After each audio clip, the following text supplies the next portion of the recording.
just mentioned a little bit, but even inspection capabilities. Yep. It's kind of an unseen problem per se. You could get all the way to the end process and still have to send it out to get inspected. Yep. So where is inspection beneficial? Where is it needed?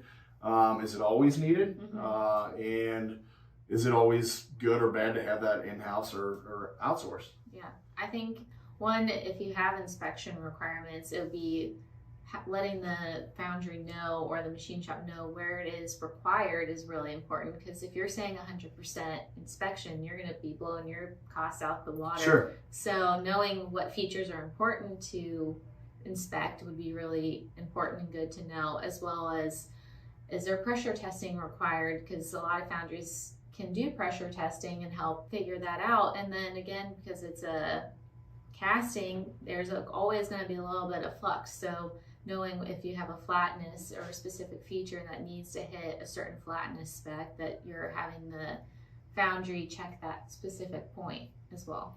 Yeah, so it's interesting. If you want 100% inspection on 2 dimensions on a print, or you want 100% inspection on 200 dimensions on a print. Rachel mentioned the cost associated with that. So just put that into perspective.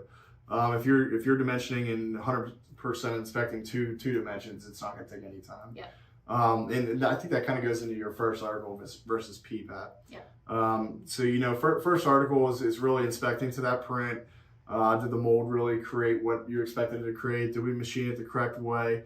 PPAP is the repeatability, across a certain number of parts, and there's a lot more, details that are needed for that. A lot more time, a lot more cost associated with that. Yeah. Sometimes it's needed, sometimes it's not. So really understanding that end goal in mind.